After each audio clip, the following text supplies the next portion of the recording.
नमस्कार, मीडिया 24 के खास कार्यक्रम ग्राउंड जीरो में आपका स्वागत है। और आज हम मौजूद हैं संत श्री आसाराम जी बापू आश्रम अहमदाबाद में। ये वही संत आसाराम जी बापू का आश्रम है जो लगातार खबरों में बने रहते हैं। 31 अगस्त 2013 से आसाराम जी बापू जोधपुर जेल में है। बता दें कि आसाराम बापू जो आज जेल में 6 वर्षों से ज्यादा हो गए हैं, लेकिन उनके आश्रमों में भक्तों की भीड़ समय समय पर उमड़ती है। सेशन कोर्ट में भले ही आसाराम बापू को दोषी करार दिया गया हो, लेकिन देश में ऐसे लाखों लोग हैं जो आज भी संत आसाराम जी बापू को मानते हैं।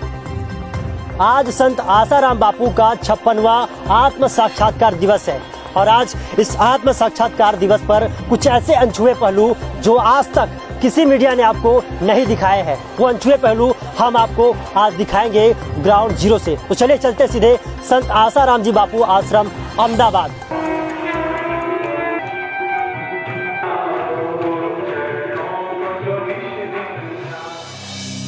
सनातन धर्म के अनुसार मनुष्य जन्म का उच्चतम लक्ष्य है जीव से शिव की यात्रा कर अपने आत्मा के ज्ञान को पाना। आज है संत आसाराम बापू जी का 56वां आत्म साक्षात्कार दिवस। सिंध प्रांत के बेरानी गांव में नगर सेठ थाउमल और माता महंगीबा जी के यहाँ जन्मे बालक आसुमल बचपन से ही विवेक, वैराग्य और ईश्वर भक्ति से संपन्न थे। युवा अवस्था में ही ईश्वर की खोज करते करते आसुमल नैनीताल पहुंच गए, जहां उन्हें ब्रह्मनिष्ठ साईं श्री लीला शाह जी महाराज सद्गुरु के रूप में प्राप्त हुए। गुरु सेवा में सदैव तत्पर साधक आसुमल गुरु आज्ञा में रहते हुए गुरु द्वारा बताए गए साधना में लग गए। मात्र 27 वर्ष की युवावस्था में साधक आसुमल को गुरु कृपा से ईश्वर तत्व का ज्ञान हुआ। ईश्वर साक्षात्कार के लक्ष्य को प्राप्त करने के बाद सद्गुरु लीला शाह जी ने साधक आसुमल को कहा, समाज अब तुम्हें संत आसाराम जी के नाम से जानेगा।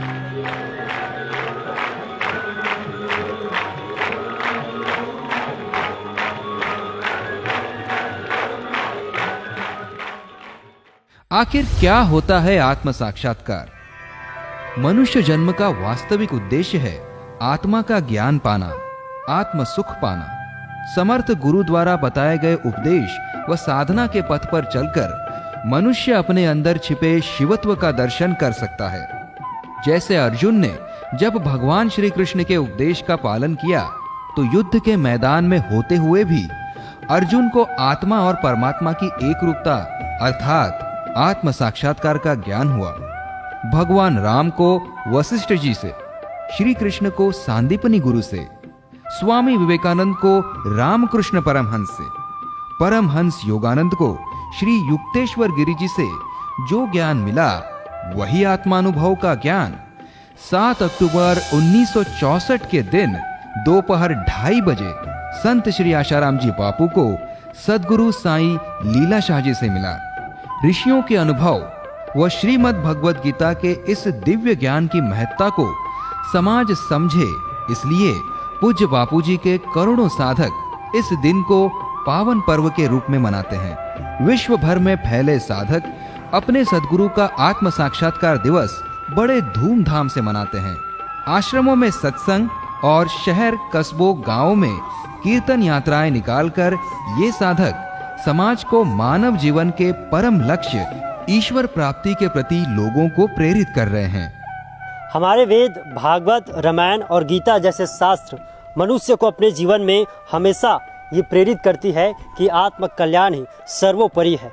कुछ ऐसा ही जाना हमने संत श्री आसाराम जी बापू आश्रम अहमदाबाद में पहुंचकर। हमने उन तमाम पहलुओं को टटोलने की कोशिश की, आखिर आत्म साक्षात्कार होता क्या है। तो हमें पता चला जीव और शिव की यात्रा में आत्मज्ञान की प्राप्ति ही आत्म साक्षात्कार कहलाता है। हमेशा ऋषियों की इस आत्म साक्षात्कार हमें याद दिलाती है कि मनुष्य को अपने लक्ष्य, वास्तविक लक्ष्य की प्राप्ति के लिए सदैव प्रेरित करता है। 21वीं सदी की आधुनिकता और पश्चिमीकरण के दौर में युवाओं को संयम और ब्रह्मचर्य की शिक्षा देते हुए अपनी सांस्कृतिक विरासत से जोड़े रखने की दूरदृष्टि रखकर संत आसाराम जी बापू ने 2009 में अपने आत्म साक्षात्कार दिवस के अवसर पर युवा सेवा संघ की स्थापना की थी।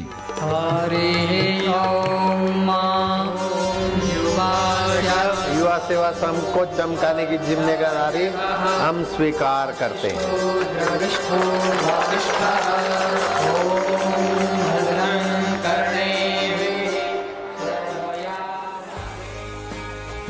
इस वर्ष 30 सितंबर को युवा सेवा संघ की स्थापना के 10 वर्ष पूरे हो रहे हैं। इस उपलक्ष्य में देश भर के सभी युवा सेवा संघ के सदस्य सितंबर माह को सेवा साधना माह के रूप में मना रहे हैं। संत आशाराम बापूजी के संकल्प विश्व गुरु भारत के सपने को साकार करने के लिए युवा सेवा संघ के लाखों युवा निस्वार्थ भाव से मानव समाज व राष्ट्र सेवा में लगे हुए हैं। युवाओं के चतुर्मुखी विकास के लिए युवा सेवा संघ द्वारा लगातार देश भर में तेजस्वी युवा शिविरों का आयोजन हो रहा है। जेलों में कैदियों के लिए जीवन विकास अभियान, युवाओं में राष्ट्र प्रेम जागृत करने के लिए देशभक्ति यात्राएं, स्कूल कॉलेजों में तेजस्वी युवा अभियान, व्यसन मुक्त समाज के निर्माण हेतु व्यसन मुक्ति अभियान, युवकों को संयमी जीवन के प्रति प्रेरित करने के लिए युवा धन सुरक्षा अभियान, राहत आपदा सेवा कार्य, पर्यावरण सुरक्षा अभियान के साथ साथ समय समय पर समाज में आवश्यकता अनुरूप अनेक विभिन्न सेवाएं, जैसे गर्मियों में जल एवं शरबत सेवा, सावन मास में कावड़ियों की सेवा, गौ सेवा, गीता जयंती जैसे अनेक सेवा प्रकल्प युवा सेवा संघ द्वारा चलाए जाते हैं। युवा सेवा संघ के बारे में विस्तार से जानने के लिए हमने बात की युवा सेवा संघ के नील कमल जी से। देखिए ये एक्सक्लूसिव इंटरव्यू। आखिर क्या है युवा सेवा संघ और इसके गठन की जरूरत क्यों पड़ी? क्या कुछ सेवाएं संचालित होती है युवा सेवा संघ के माध्यम से? इस तमाम विषयों पर बातचीत करने के लिए हमारे साथ मौजूद है युवा सेवा संघ के नील कमल सिंह जी। आपका बहुत बहुत स्वागत है मीडिया 24 न्यूज़ पे। मैं आपका स्वागत करता हूं और आपका आभार प्रकट करता हूं जो आपने युवा सेवा संघ के लिए समय निकाला। नील कमल जी, हम ये जानना चाहते हैं क्या कुछ है युवा सेवा संघ? सबसे पहले मैं आपको एक कारण बताना चाहता हूं कि युवा सेवा संघ की स्थापना आखिर क्यों की गई। 21वीं सदी आधुनिकता का दौर तो है, लेकिन आधुनिकता के साथ साथ युवाओं की जो सुसाइडल रेट है वो उसमें सडन इंक्रीज हुआ। उसके साथ साथ युवाओं में जो आज की तारीख में डिप्रेशन रेट है वो कहीं एक्सपोनेंशियल रेट से बढ़ रही है। चाहे वो डिप्रेशन उनके काम की वजह से हो, चाहे वो डिप्रेशन किसी और कारणों से हो। इन सभी को देखते हुए सन 2009 में पूज्य बापूजी ने संभाजी नगर में युवा सेवा संघ की स्थापना की। युवा सेवा संघ की स्थापना करते वक्त युवा सेवा संघ का 3 मुख्य वाक्य मार्गदर्शन, उन्नति और लक्ष्य। मैं अगर आपको मार्गदर्शन की बात करूं तो युवा सेवा संघ ऐसे सभी युवाओं को मार्गदर्शन प्रदान करता है उनको स्वस्थ, सुखी और सम्मानित जीवन जीने के लिए। अगर मैं बात करूं उन्नति की तो आध्यात्मिक उन्नति के साथ साथ लौकिक उन्नति में भी युवा सेवा संघ युवाओं के लिए भागीदार हो रहा है। मैं बात करूं अगर आपके लक्ष्य की तो युवा सेवा संघ का लक्ष्य पूज्य बापूजी ने स्थापना करते वक्त ही निर्धारित कर दिया था। बापूजी ने कहा था युवाओं का ये संगठन ऐसे प्रयत्न करेगा जो अपने और औरों के यौवन को पतन से उठाकर उन्नति की राह पर ले जाएगा। ये भारत को विश्वगुरु बनाने में और समाज को उन्नत करने में सफल होगा। नीलकमल जी, आपने बात की कि सुखी सम्मानित जीवन का, आखिर युवाओं के लिए क्या मायने है इसका? युवा सेवा संघ की स्थापना करने से पूर्व पूज्य बापूजी अनवरत 55 वर्षों से समाज के बीच में स्वस्थ, सुखी और सम्मानित जीवन जीने की कुंजियां बांट रहे थे। युवा सेवा संघ की स्थापना होने के बाद युवा सेवा संघ के युवा भी अब आम लोगों के बीच में ये कुंजियां बांटना उन्होंने प्रारंभ किया। चाहे युवाधन सुरक्षा हो, चाहे व्यसन मुक्ति अभियान हो। दिव्य प्रेरणा प्रकाश पुस्तक के द्वारा युवाओं में हम संयम के प्रति और ब्रह्मचर्य के प्रति जागरूक करते हैं। दूसरी चीज़ व्यसन मुक्ति अभियान। आज के समय का माहौल ही ऐसा है कि व्यसनों से बचना अपने आप में एक बहुत बड़ा टास्क है। उसको पूरा करना युवाओं के लिए आज की तारीख में बहुत मुश्किल है और उसको एक आयाम तक पहुंचाना वो जिम्मेदारी युवा सेवा संघ निभा रहा है।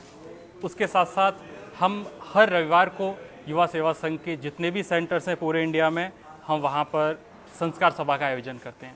संस्कार सभा एक कंप्लीट पैकेज है। संस्कार सभा के बारे में अगर मैं आपको बताना चाहूँ तो इसमें जप, ध्यान, आसन, प्राणायाम, ये वो चीज़ें हैं जो हमारे को हमारी संस्कृति से जोड़ती हैं, हमारे शरीर को स्वस्थ रखती हैं, हमारे मन को प्रसन्न रखती हैं। उसके साथ साथ ये हो गया उनका युवाओं का खुद का। अब बात करते हैं लौकिक जीवन में वो किस तरीके से हेल्प करती हैं। तो उनको जॉब में या सामाजिक जीवन में उन्नत करने के लिए हम लोगों ने ग्रुप डिस्कशन और ऑडिटरी स्किल के लिए स्पेशल हम सेशन रखते हैं, जिसमें युवा बोलकर विभिन्न प्रकार के टॉपिक्स पर, करंट अफेयर्स पर बोलकर अपने बोलने की क्षमता को सुधारते हैं। उसके साथ साथ ग्रुप डिस्कशन के माध्यम से 10 लोगों, 20 लोगों, 50 लोगों, 1000 लोगों की पब्लिक के सामने आके किस तरीके से आपको बोलना है वो हम उसमें सिखाते हैं। सेशन कोर्ट में संत श्री आश्रम जी बापू दोषी होने के बाद भी लाखों युवा उन्हें आदर्श मानते हैं। क्या आप उन्हें दोषी नहीं मानते? इसका उत्तर आपके प्रश्न में ही छुपा हुआ है। अगर युवा सेवा संघ में लाखों युवा हैं और लाखों युवाओं के साथ साथ करोड़ों साधक अगर बापूजी को निर्दोष मानते हैं, तो ये पक्की बात है कि बापूजी की निर्दोषता पर कोई प्रश्न चिन्ह लगा ही नहीं सकता है। सेशन कोर्ट ने भले ही बापूजी को दोषी करार दिया गया है, लेकिन जो युवा सेवा संघ के युवा हैं, क्या वो अनपढ़? युवा सेवा संघ में आज doctors, engineers, PhD holders, IAS, PCS आज सभी तन मन धन से अपनी सेवाएं दे रहे हैं। आपको नहीं लगता कि वो युवा क्या बिना सोचे समझे इस इतने बड़े कदम को उठा सकते हैं? यहाँ पर युवाओं ने, सभी ने, जितने भी हमारे मेंबर्स हैं, सभी ने एफआईआर देखी है, सभी ने मेडिकल रिपोर्ट्स देखी हैं, सभी ने जजमेंट भी पढ़ा है। उस 800 पेज के जजमेंट में इतने फ्लॉ हैं कि उसके बेसिस पर हम आपको क्लियर कट बोल सकते हैं कि बापूजी निर्दोष हैं। हम कोर्ट का सम्मान करते हैं, लेकिन सुब्रमण्यम स्वामी जैसे न्यायविद ने भी ये कहा कि एफआईआर भी झूठी है और जजमेंट गलत है। इस बेसिस पर अगर सेशन कोर्ट ही सर्वोपरि होता तो क्या हाई कोर्ट और सुप्रीम कोर्ट की जरूरत पड़ती? मेरा आपसे प्रश्न है, शायद नहीं पड़ती। नीलकमल जी, 2013 में बापूजी को अरेस्ट किया गया, उसके बाद आपको किन किन समस्याओं का सामना करना पड़ा?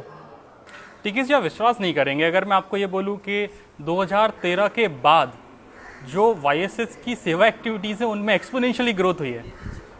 2013 से बाद हमने पिछले 3 सालों में 2017, 16, 17, 18 हमने 3 सालों में भारत भर में 200 जगह पर शिविर किए, तेजस्वी युवा शिविर। उन शिविरों में हमने 50,000 युवाओं से 1-to-1 इंटरेक्शन किया। ये कितना बड़ा आंकड़ा है। ऐसे युवा जो वाईएसएस से न जुड़े हुए हैं, ना ही वो बापूजी से जुड़े हुए हैं, ऐसे 50,000 युवाओं से हमने 1-to-1 इंटरेक्शन करके उनके जीवन में परिवर्तन लाने की कोशिश की।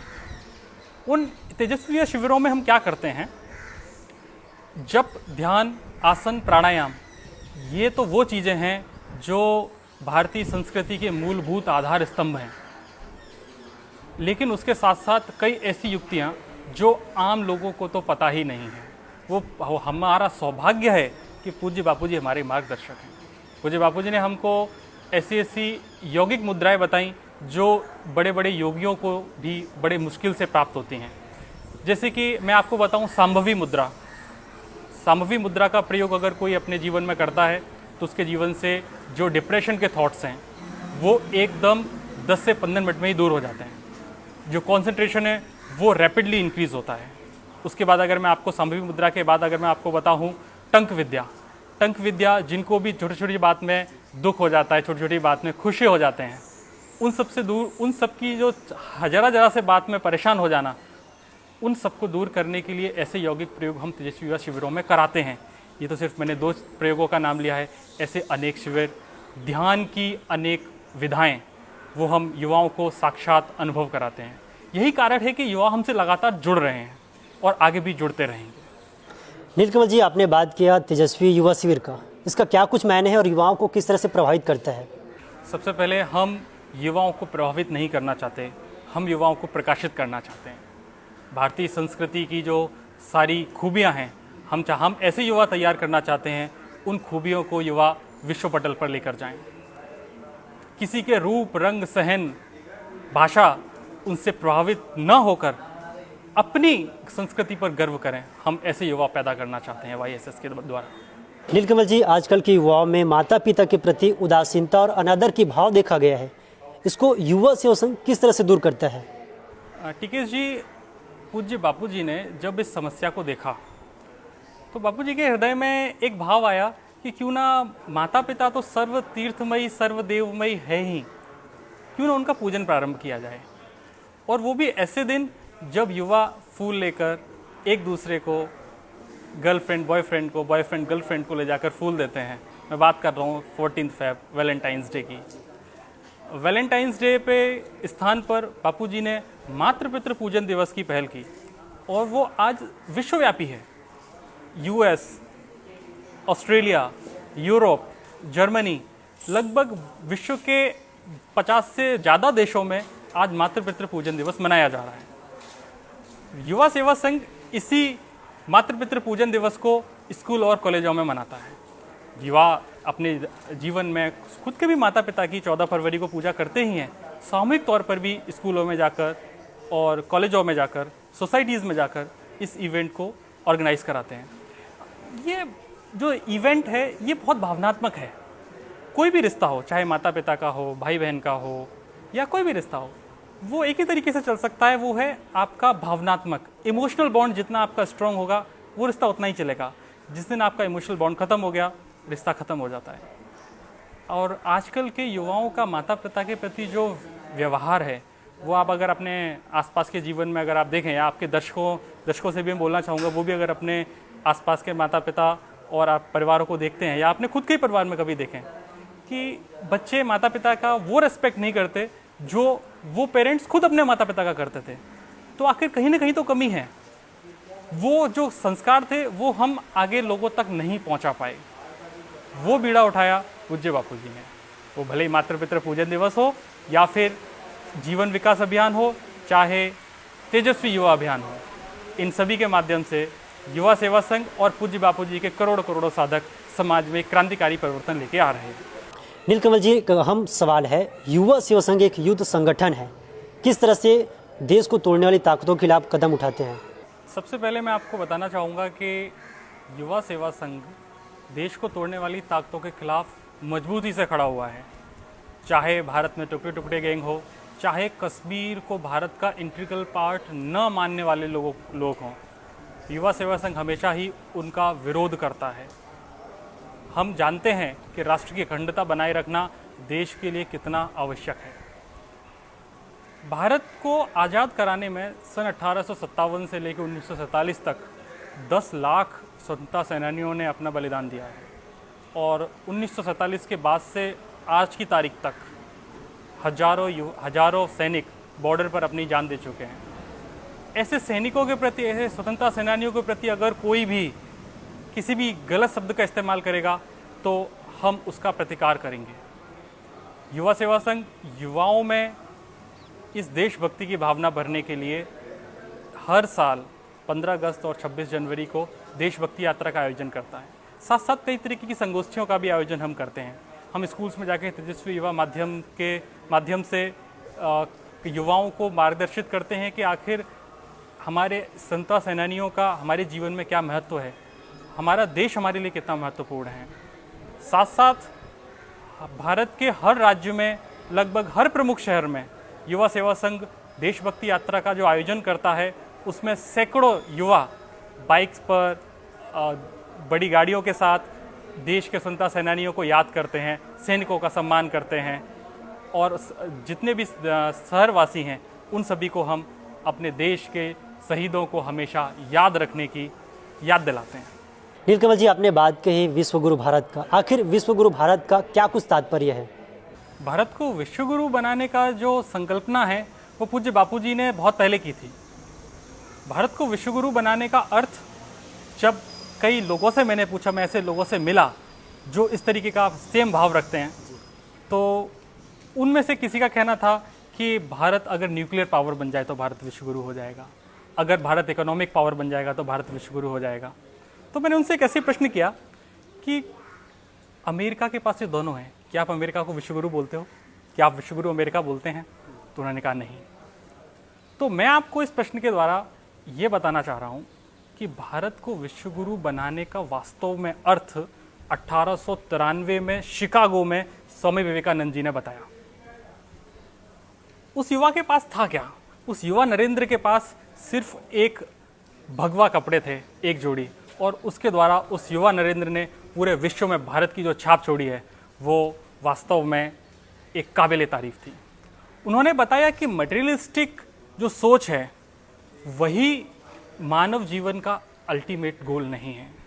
उन्होंने बताया कि भारत एक ज्ञान आधारित देश है।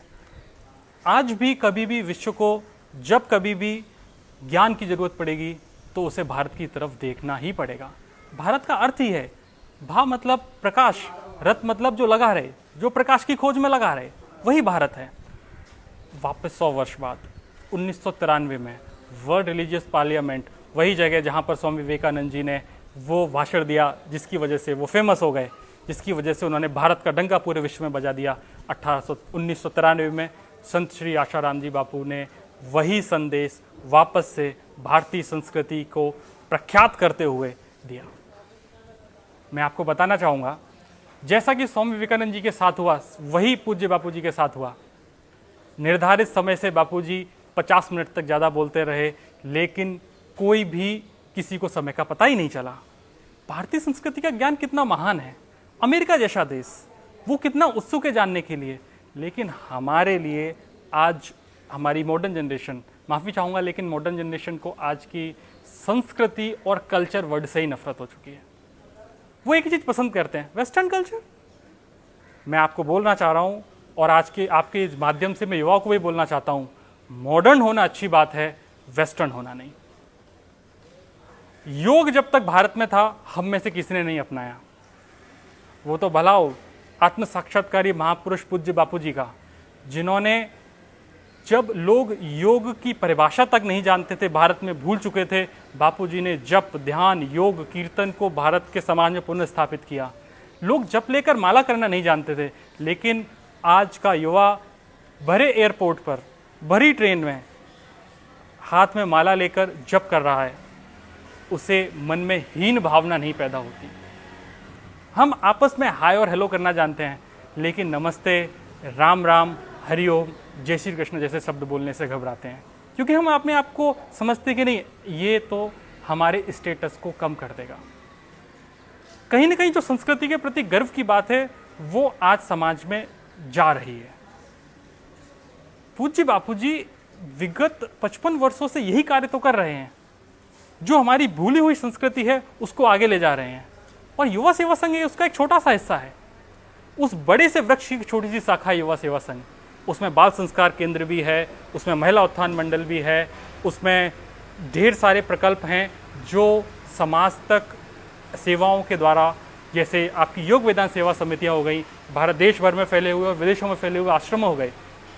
मैं आपको एक चीज़ और रोकना चाहूँगा यहाँ पर, कन्वर्जन, रिलीजियस कन्वर्जन मतलब धर्मांतरण। विदेशी शक्तियों के द्वारा भारत में धर्मांतरण आज किसी की तारीख में छुपा नहीं है। आप मीडिया पर्सनल हैं, आप जानते होंगे पंजाब में आज की तारीख में धर्मांतरण किस रेट से बढ़ रहा है, वो दुनिया में आज किसी से नहीं छुपा है। जब तक पूज्य बापूजी बाहर थे, भारत में उन्होंने इन शक्तियों को रोक कर रखा था, लेकिन आज वो खुलेआम घूम रही हैं। भारत की संस्कृति के प्रचार प्रसार करने वाले जब लोग ही नहीं रहेंगे तो संस्कृति बचेगी कहाँ से। उन बापूजी ने लाखों करोड़ों युवाओं को अपनी संस्कृति पर गर्व करना सिखाया है। वो गर्व करने वाले जब महापुरुष ही समाज के बीच में नहीं रहेंगे तो फिर उस संस्कृति को आगे कौन ले जाएगा। इस रिलीजियस कन्वर्जन, ये भारत में एक बहुत बड़ा एक अभिशाप है। उसको रोकने के लिए आज भी बापूजी हमारे आश्रमों में बाहर नहीं हैं, सत्संग कार्यक्रम नहीं हो रहे हैं, उसके बावजूद भी बाहर उन आश्रम और समितियां, युवा सेवा संघ, महिला उत्थान मंडल सभी मिलकर जो आदिवासी इलाके हैं वहाँ पर भंडारे करते हैं, भजन करो, भोजन करो, दक्षिणा पाओ, ऐसी योजनाएं चलाते हैं। इससे जो मिशनरीज हैं उनको डायरेक्ट नुकसान होता है। जो लालच के तौर पर किसी के व्यक्ति के पेट में भूख लगी है, आप उसको खाना नहीं दोगे, या उसको जो कोई भी व्यक्ति खाना देगा वो उसके लिए बात करेगा। मिशनरीज ने यही किया, लेकिन इस बात को समझते हुए पूज्य बापूजी ने उन लोगों के लिए राशन कार्ड्स बनवाए। वो राशन कार्ड जो सरकारी राशन कार्ड नहीं है, वो राशन कार्ड है हमारे आश्रमों के। वो राशन कार्ड लेके आते हैं, हम उनको प्रति माह उनके डेली जीवन यापन की सामग्रियां देते हैं। युवा सेवा संघ, सभी जो संस्थाएं अपने आश्रमों की, वो सभी मिलकर इस तरह के कार्य करती हैं। युवाओं से मेरा आग्रह बस ये है कि आप अपनी संस्कृति को जानो। आप में जो एक भाव है कि हमें अपनी संस्कृति से एक हीन भावना है, वो हीन भावना आपकी तभी दूर होगी जब आप उसको जानोगे। मैं आपसे आपके माध्यम से समाज को एक और मैसेज देना चाहता हूँ कि भारत में जब तक संत हैं तब तक संस्कृति है, संत नहीं है संस्कृति नहीं है। इसको संस्कृति को आगे ले जाने की जिम्मेदारी हमारी है। ये संस्कृति को आगे अमेरिका, ऑस्ट्रेलिया, जर्मन ये देश नहीं ले जाएंगे।